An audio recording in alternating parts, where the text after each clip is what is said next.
Personality disorders in general, the one thing that we have to keep in mind is that we have to rule out some other things before we can even consider the criteria for each individual personality disorder.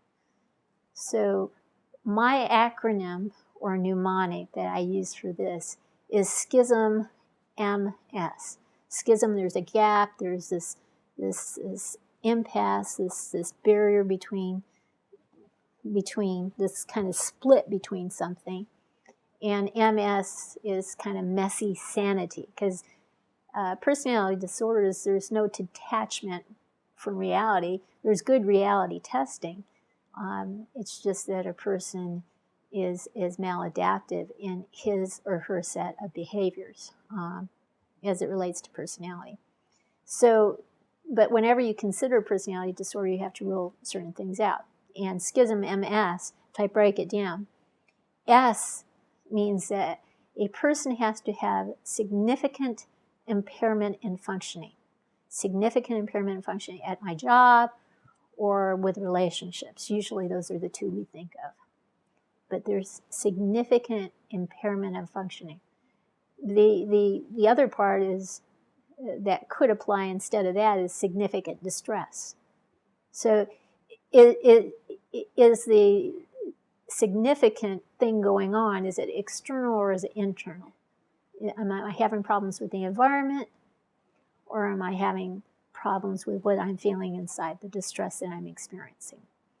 But you have to have one of those two, significant impairment of functioning or significant distress. The C refers to culture.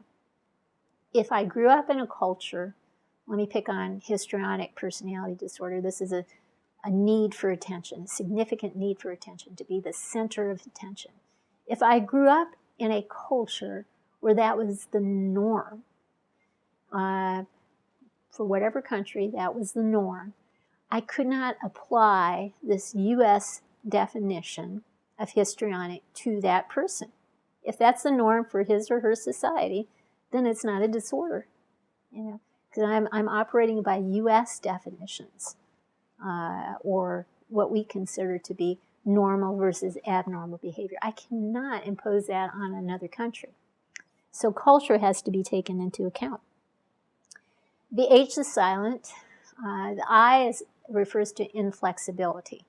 And we're talking about inflexibility across situations. So basically, if I have a personality disorder, I am this way at work, I am this way at home, I am this way at school, I am this way at church. I mean, it's consistent. It's across situations. It's inflexible across situations. If I'm narcissistic and I'm only narcissistic at work, then chances are that the job is dictating that behavior, and I'm not. I don't really meet the criteria for narcissistic personality disorder. Okay, so that's inflexibility across situations. Then we have the S for stability over time. You wouldn't first see a personality disorder, for example, at age 50. We would think of something else creating whatever personality changes that we're seeing. Maybe a tumor in the brain, some traumatic brain injury, a stroke. It could be maybe I'm on drugs or something, and now I look different than what I normally do. And it could be legal or illegal drugs. I mean, legal prescriptions. Maybe I'm taking a set of medications that has really messed with the chemistry of the brain, and now I'm acting like a different person. So when we're talking about the stability over time, we want to see the writing on the wall early in life. People can grow out of the writing on the wall. We do have kids who are narcissistic. The world revolves around them, and histrionic. They like to be the center of attention. But typically, you're going to grow out of those things. But if we see the writing on the wall early in life, and it's staying stuck in late adolescence, early adulthood, now we can consider this to be a personality disorder. Most of the time we hold back from labeling someone with a personality disorder before the age of 18. In fact, with antisocial personality disorder, we cannot give that diagnosis until the age of 18. We can do so with the other disorders, but we typically don't, because we know the ability to grow out of these things is enormous. So we generally hold back. But the writing needs to be on the wall early in life. All right. So stability over time. The M refers to medical conditions. So if there's a medical condition that, again, explains why I'm behaving the way I'm behaving, then maybe the medical condition is what I need to entertain and not a personality disorder. A stroke again. A traumatic brain injury, those things. Now I have a personality, what looks to be a personality disorder. If the medical condition explains it, something going wrong with the thyroid or whatever, we need to go there. We don't need to go personality disorder. The other M refers to mental conditions, other mental disorders.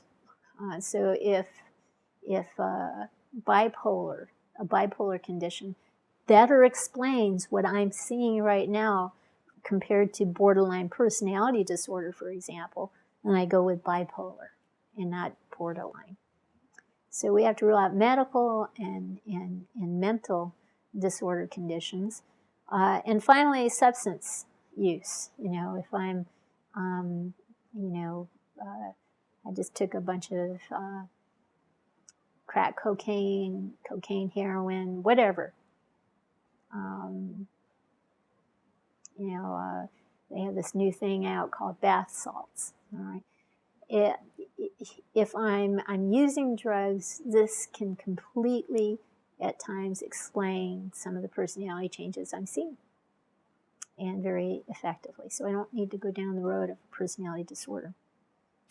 So those things, all those things, have to be considered before I even get to the diagnostic criteria for a personality disorder. If I can rule all these things out, then I can consider a personality disorder. So significant distress or impairment in functioning, culture, inflexibility across situations, stability over time, medical conditions, mental conditions, substance use or abuse.